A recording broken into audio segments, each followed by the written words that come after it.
Hello, welcome to Die Rolling. I'm the ever-excitable Adam, and today I'm here to talk about Weretigers. Not We Are Tigers, but Weretigers as in like werewolves or werewolves, but tiger form. Weretigers is a really fun game where you're essentially trying to protect a small village from said Weretigers. Now, nobody can really be trusted. There's lots of mysteries going on. Let's get into it.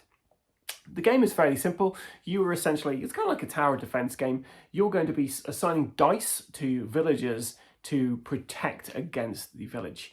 It's worth saying this game is difficult. I have not beaten it yet. I've played probably 5 games now and I've yet to do it. You really do have to work with the other people in your team. Let's talk about gameplay. First of all, we have the village board. The village board is broken up into 3 different lanes. A green lane at the top, a red lane in the middle, and a blue lane at the bottom. And then you can see the village behind those kind of walls. Now, the walls themselves, they actually aren't there at the moment, but you can actually build walls to stop the onslaught. You have to get through the moon deck, which is consisted of 2 watches, a first watch and a second watch. And then finally, the card I've never seen, the glorious ending. You've got a bunch of mystery tokens which have Weretigers on, just the wind, a little guy who helps you out with giving you additional villagers, and also this really annoying guy who just kind of turns up and gives you 1 less dice to roll. Each player's got dice and an XP track. You also have some villager cards, some basic ones. You start with a scout. You start with 4 basic villager cards: a scout, a trapper, a recruiter, and a builder. These all let you do different things on your turn. For instance, the scout, you can place a dice to flip a mystery token in that particular column to the revealed side. And the recruiter allows you to get new villagers. You can replace these initial 4, but yeah, maybe you don't want to. You also notice the XP track. The XP track is something where you can basically assign dice to it, and once you've got all values from 1 through to 6, you get extra dice. There are 3 villager cards from the recruitment deck to create a market. You can buy these with your recruiter. However, it's worth noting that as soon as you get a mystery token enter your village, that's a mystery token that has been revealed to be a Weretiger, then yeah, you lock one of those slots completely. So rather than having 3 to choose from, you only have 2. Then you'll only have 1, and then you'll have none. And as soon as that happens, it's the end of the game. Also, when the Weretigers get in the village, they'll start attacking these villagers, and once you're out of villagers, it's the end of the game. So on your turn, you'll be rolling 2 dice, and then you'll be assigning them against your cards. There's 4 main actions you can do with your dice. You can reveal threats, so you place dice on the related number on the village board to flip mystery tokens and see what's lurking beneath. These become revealed tokens. You can fight enemies, so you can place dice on enemies that are next to or in the village in order to damage and kill them before they gobble up the villagers. You can advance your XP track, like I mentioned before, by adding dice to your XP track. And you can activate villager cards, so place dice on your villagers in order to activate their special powers and abilities to either help you defeat your enemies or build walls, set traps, and recruit more villagers.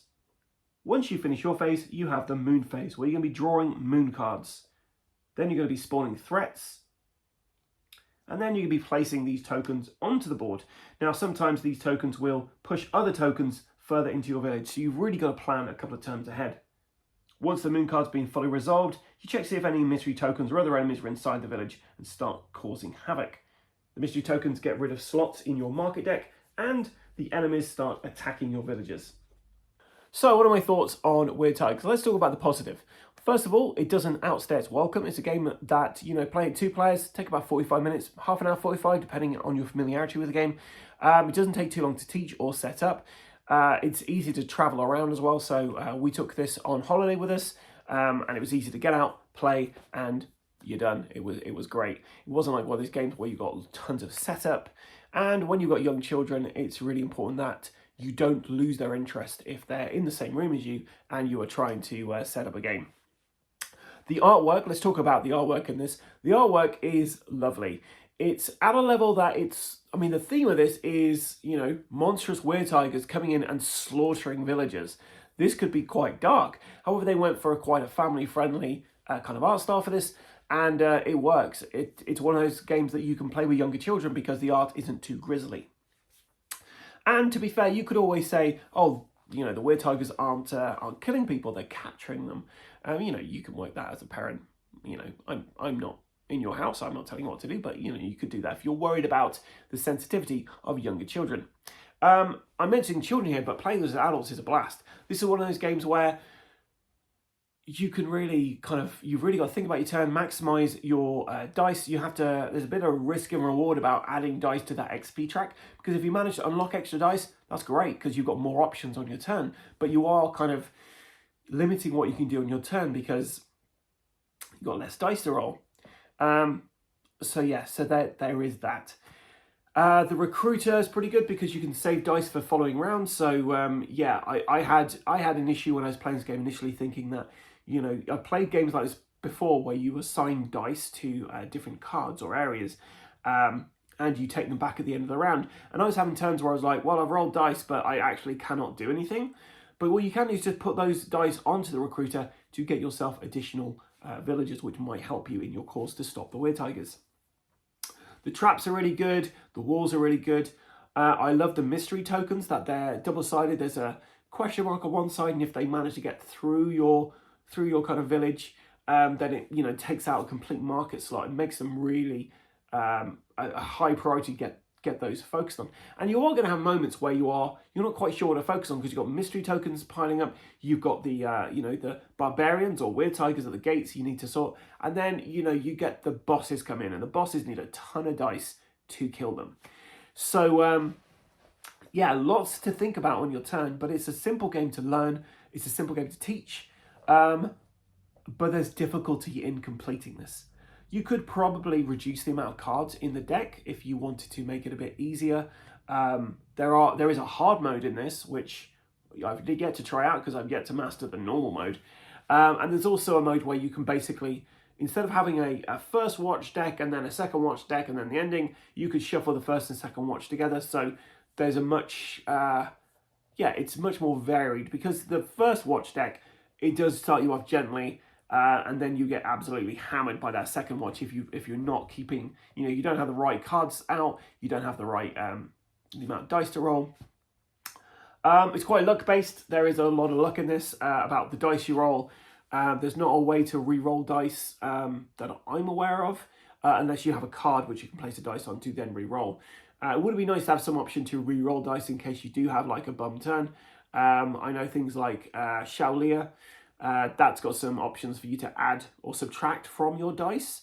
So that would have been maybe a good little addition they could have done with this. But overall, it's a really solid game. I like dice allotment games. The theme is really fun. The artwork's nice. It's easy to teach. Lots of positives. And negative-wise, it is fairly simple. There is complexity in your turns, like I say, trying to figure out where to place your dice, what to do. But it's not like a big tower defense game like Dawn of the Zeds where there's a ton of stuff going on. But you know what, I'm saying that's a negative only because, you know, I really like a very meaty game. But this actual game here is perfectly pitched for actually where I am in my life at the moment, where I can't play really heavy games. You know, getting a game to the table is a chore. We've got tiredness to deal with. We've got, you know, regular work stuff, you know, and just general mental capacity of being an adult in 2025. You know, it's a lot to get heavy games to the table, and clearing time to do that is a real, you know, effort to get that done.